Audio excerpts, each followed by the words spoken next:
the crista galli, okay. And you open it up. You have this bump over here that sticks out. This is the front of the skull. You look from the front into the inside, and that's the crista galli, right in here. It's a membrane attaches there. The membrane goes around, goes this way, goes backwards, and attaches back in here too. And it separates the two hemispheres, the two brain hemispheres. So that's good.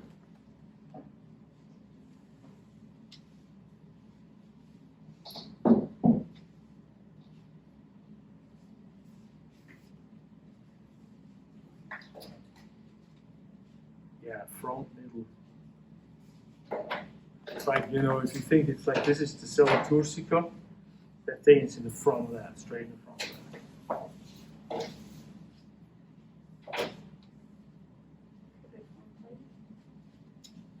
Oh, that's the one with the hole next to it.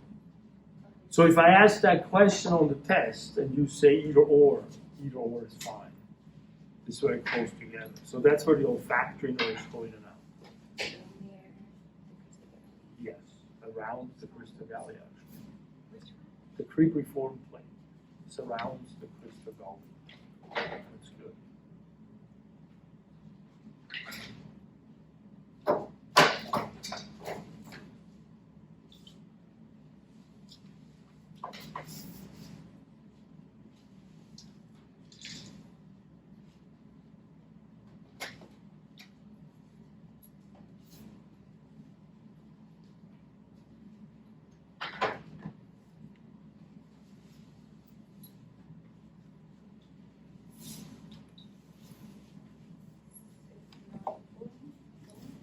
Which one? Sphenoid. The sphenoid bone, I think the best is to understand that by the cella turcica is on the sphenoid bone. And then the bone goes across from there. And it sits across. It's like a little bit of this is sphenoid bone, and a little bit of slip. Yeah, it's that battle. So it's really has a lot of parts to it. Then this part here is also sphenoid, so it's going across. So like the back structure. Mm-hmm. If I test that bone, I test the structure on it that you can recognize. The other structure that's sometimes a little hard to understand is the petrous portion, and that's right here. Is the big hole is the foramen magnum, and then Where is it attached to the brain? no, the petrous portion in the skull, like this. No, it's not attached to the brain. I'm talking about. Oh, this is the spinal cord, right? The hole is where the spinal cord goes up. Actually, the brain's stem. And then this here, this ridge on both sides is where the inner ear is, and that's the petrous portion. It's another one that's sometimes a little hard to get. See right here, petrous portion. You see it? This is where the sound part. Right. So it's not really ears. Yeah, but inner ears. So it's not the external of No, that's here. but that's the ear. That's the ear hole. Then the petrous portion is the other one down here.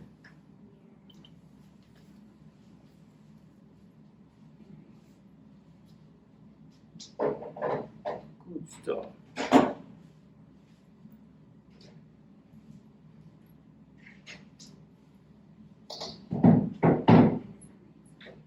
Yes, the petrous portion is on the inside. It's like a little raised, hilly type structure thing. And then the ethmoid, don't worry about that. First of all, worry about the crista galli, the cribriform plate, which you did. And then the maxilla, that's the upper jawbone.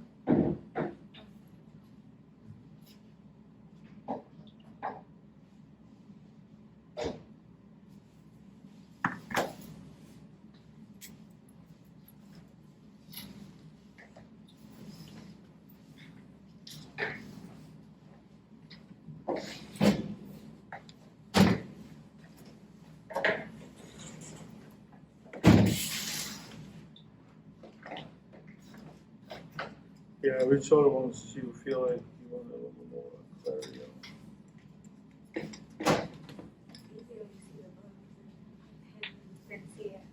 Yeah. But maybe some stand out. And you could use a book on a test. You know, you don't have to worry about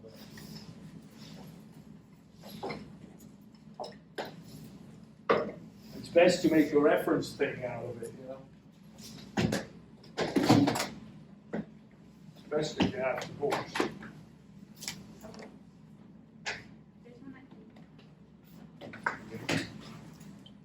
All right, so do you have anything there left on your end? On the arm? Yeah. Yeah, it's good. Really tricky. It's very tricky. Yeah, let's do that. Because it's I was looking at the book and it says It's often the wrong side. frontal and dorsal instead of anterior and posterior. So I was. I know. Sometimes they use this old Yeah, terminology. so this is for me is more challenging. To So, identify the forearm or the whole arm?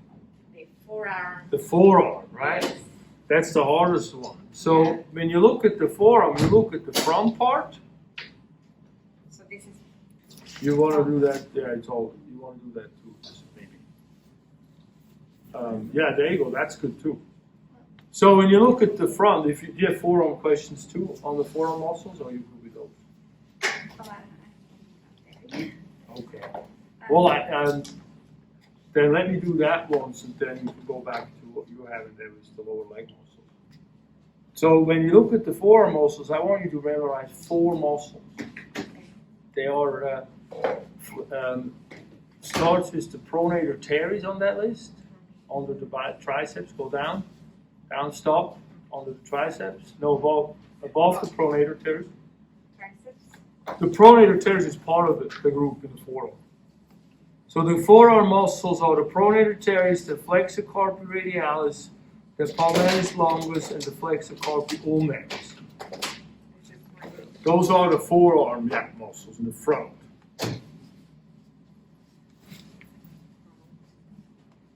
So you got it right from here, from this one, 4 down. No, that's the calf. This is not triceps. Yeah, that's the calf. So that's not. No, that's down here. That's what we did today. Right now we're looking at what we did last week the first time. So the arm muscles. So we're looking at the triceps. Here's the triceps brachia. That's the one in the back of the arm.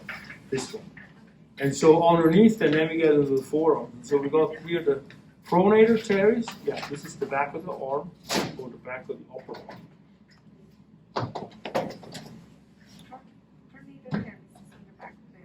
No, it's in the front. So then from there you get to the pronator, and then the next 4 all the way down to the flexor carpi ulnaris. All those 4 are in the forearm right here. So when we then look at those, then we just need to figure out which one is where, right? And so we have 4 that we can point out. We can point out one that's right here. You can see that right here going across. That's the pronator teres. It goes to the thumb, but it just basically crosses over, right? It's really diagonal.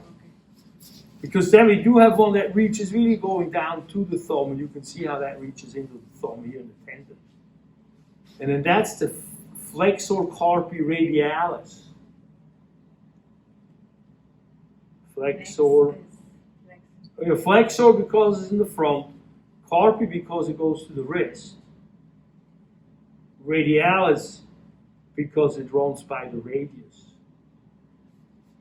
And the radius is where the thumb is. Runs by the thumb.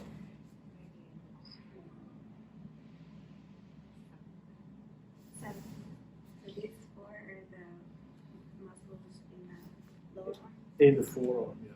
In the front of the forearm. So the thing you can do when you get the model, I know we're doing it online, but you can take your hand or the opposite hand and put it across like this. You go in here, the bump here, you feel that bump here, you go, you wherever the point, you go here, and then you lay these fingers down like that. And then you got these 4 fingers. You got the first that goes across. That's the pronator teres right there. So you lay that across here, that's the pronator teres right there. And then you go with the middle finger, goes to the thumb side, then you know the muscle here, that's the flexor carpi radialis. And then the ring finger goes straight into the palm, which is the palmaris longus, goes straight into the palm. And then the last one, the pinky here, goes to the pinky side, and that's the flexor carpi ulnaris. And then we remember as a mnemonic, not really a mnemonic, but I remember it from chiropractical, we call it PFPF. Pronator teres P, flexor carpi radialis F, palmaris longus P, flexor carpi ulnaris F. And that's ever since then I remember it that way. When I work on the picture. So it's a good way to remember it that way. A little overwhelming, huh? Yes, it's processing. That's why I make a video. So you can watch it again. Okay? Practice. But you're doing good. If you come to class, you partake in it. This is hard stuff, guys, okay? So don't feel bad if this is like, holy cow. It's okay. It's okay. And you'll be surprised how much you remember. Next time you see stuff like that, we're drilling it here. Next time you see it somewhere, you go like, oh, I remember that. I've seen that before. I didn't know we had to tell Yeah, right. I know. A long, long time ago, we had a tail. Long time. I think we did a kangaroo all the time. And now we know how it follows. So is that clear there? So you want to do the extensors? Let's do the extensors. Huh? Then we turn the arm over, and on the back side, we have 3 muscles that we point out. Look at how complicated this looks. This is really complicated, right? So we don't want to get intimidated. We want to section it out and give the section's name. Let's just call it that, right? And most of the time, the sections are the muscles. We just have a lot of muscles. So the first section actually is the brachioradialis. Can you find that there? It's a little higher. It's by the triceps, I think. Brachioradialis. See that there? That one, and I should have put it lower down. But that one is this first muscle here. It starts on the outside here and reaches around to the thumb. So it's sort of on the top part of the hand, of the forearm, but it's right at the crest. So that's the brachioradialis. So that's the tennis arm. The tennis elbow, people with tennis elbow right here, it's the brachioradialis area. You can see it because if you play tennis, it sticks up. I play tennis, it sticks up. If you don't, it don't. It's one of those weird things. So it goes all the way up here, and then it goes to the styloid process here. It helps with this motion. So it helps with flexing the elbow, but it also helps with holding things like, so it's really tense, and it gets overworked a lot. So that's why it gets injured. It's not just tennis elbow, also like grocery carrying can get. You probably, if you over carry something, you might feel a sting here or something like that. That's the brachioradialis. So that's this muscle. And then from there, I'm going to lay the finger down here. From there, we have this compartment here that we need to give 3 muscles to. We start in the middle. You have one that goes right in the middle. You see the tendons go all the way to the fingers. Tendon going to fingers is a digit. Fingers are digits. So this is the extensor digitorum. See a tendon going to digits, all the way to the fingers, you're thinking digitorum. Good job. So that's here on top. And then, if I tag anything here, this is the extensor carpi radialis. It goes on the thumb side. So you can make yourself know the extensor carpi radialis is right next to the brachioradialis. Just make a connection with them. Then you'll remember that. Brachioradialis, right here, is next to the extensor carpi radialis. And you know, did you guys watch the, do you do any of the cadaver video watching? Those are very clear, I feel. I mean, it's overwhelming, obviously, but you know, if you have an unclarity in a muscle, go watch those. or that picture, my favorite muscle picture, that is also good. There's one picture you have to zoom in. Don't print it out. That's too small. But you zoom in on a computer or so. That also shows the attachments really well. Anyway, then, so we have the extensor digitorum, we have the extensor carpi radialis, and then the last one on this side, on the outside here, is the extensor carpi ulnaris. So that's on the pinky side. Ulna, pinky. Yep. No, that's the radialis, that's the ulnaris. So again, you're looking at these long, complicated names. The first is either a flexor or an extensor.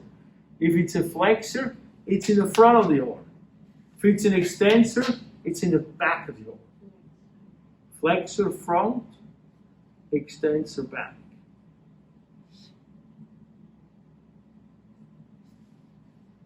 Flexor front, extensor back. And then the next word is carpi, means it goes to the wrist. Carpi means wrist. Carpi is wrist. And then the last word, flexor front, extensor back. And then carpi means it goes to the wrist. And then the last word is either radialis, by the thumb, or ulnaris, by the pinky. Radius, ulnar. So that's how they run. And believe me, I still deduce them that way. When I work on a patient, it's like, because I have some dyslexia, it's like I have to always like, where's the thumb? Which one is this? Okay, it's this. Every time. Well, at least I don't cut them open, so it's just pressing and doing some work. It's not like that detrimental if I do the wrong one. But it's complicated stuff. So then from there, I think we can go to the legs. All right? So we're doing those reviewing on the model here. So when you look at these muscles coming down, I didn't do this tutorial so well. You look at the first one there is the piriformis. So you're taking the glute off, maybe, and underneath you see this yellow thing going down. That's the sciatic nerve. This one going across, that's the piriformis. Piriformis goes across.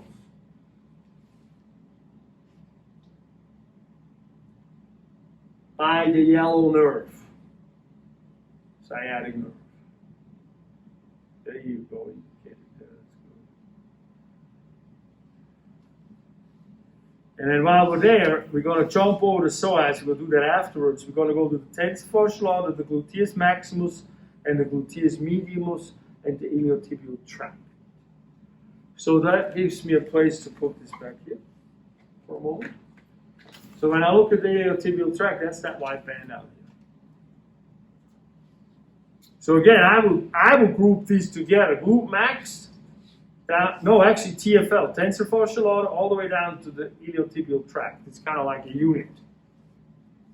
So you have the front muscle here is the tensor fasciatus. That goes from the front part, from this part, into the iliotibial tract. So the tensor fasciatus goes from this part here into the iliotibial tract. And then the gluteus maximus. So you have the maximus is right underneath. It goes also from the back part, the butt, into the iliotibial tract. So one goes from the back and one comes from the front. So that's where those muscles are all sort of connected as a unit. The tensor fasciatus, the gluteus maximus, and the iliotibial tract, you can kind of look as a unit a little bit.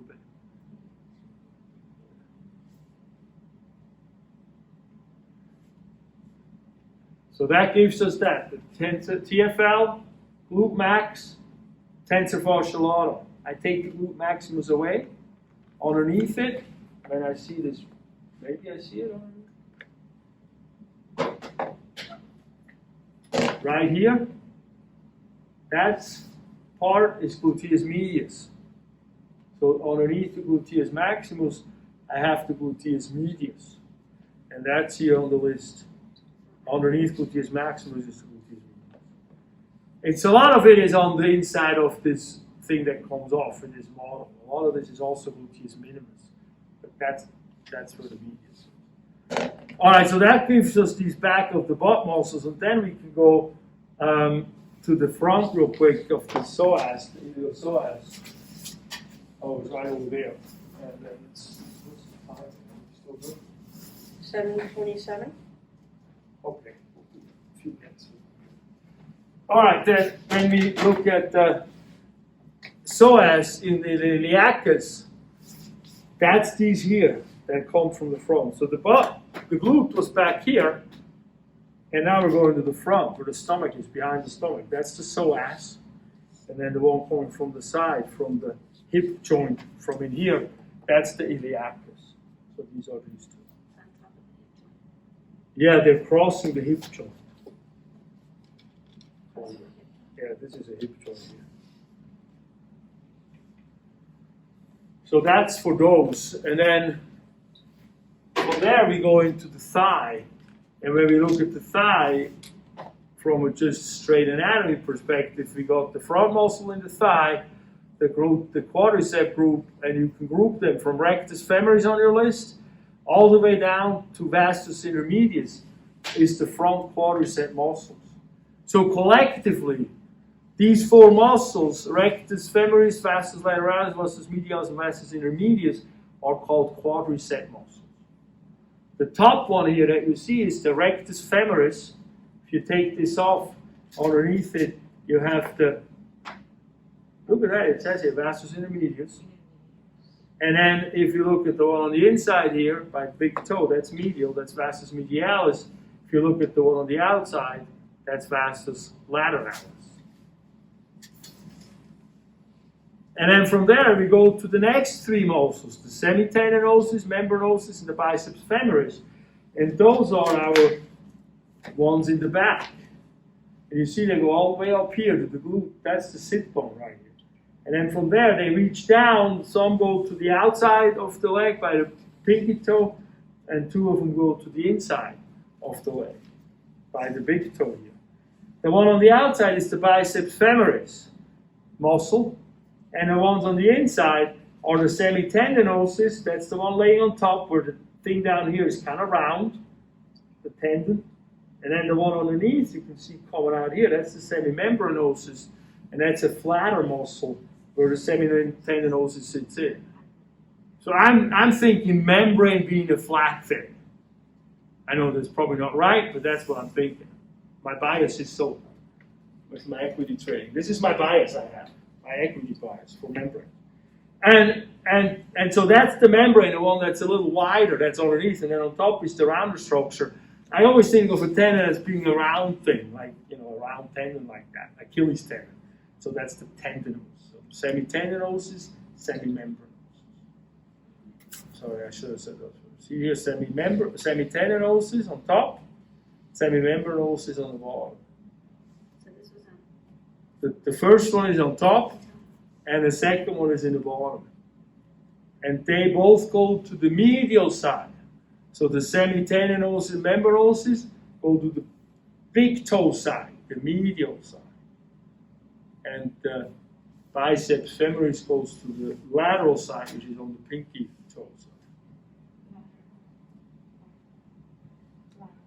Lateral pinky toe. Biceps femoris goes to the pinky toe. And then we have some muscles on the inside. And the ones on the inside I point out are the adductors. So what you can do here, you can say adductor magnus, adductor longus, or brevis. It doesn't matter. The adductors. If I point here, that's the adductor. Because I can't differentiate. They're all in there. Magnus, medius, magnus, longus, and brevis. They're all inside here. Some go to the front of the body, the pubic bone, some to the back, where the sit bone. But the gracilis is this one. And that one I want you to be able to point out. The gracilis is this one. The most medial one. The gracilis. See that there? Most medial, long. You can bet you, this is a very easy muscle to tag. You can bet you it's on the test. And then the pectineus, this one very much on top right here. Cross that out. It's not on the tag. I can't show it. It's not shown. I mean, I could argue. No, I'm not going to argue. And then I got the sartorius, and I didn't lecture on the sartorius. The sartorius is a muscle, a thin sliver that lays on top of the thigh and crosses over the whole thigh. And it's an interesting muscle. It's superficial, so it actually guides motions, multiple motions. If you look that up in a book, it has all these motions to it. But what it really does, it crosses your leg over to the opposite knee. So if you think about it, it pulls from here and goes over here. So it pulls like that. It pulls the knee up and over. If you visualize what that will do when it pulls on that knee. It bends the knee when it pulls from here, and it pulls it this way. So that crosses it over. The sartorius means tailor. The old tailor people were sitting in that kind of position, I guess. Then we get to the leg. That's the lower part here. We got a big muscle, a couple big muscles in the back. We got the gastrocnemius. And then when we take this off underneath the gastrocnemius, we have the soleus muscle right in here.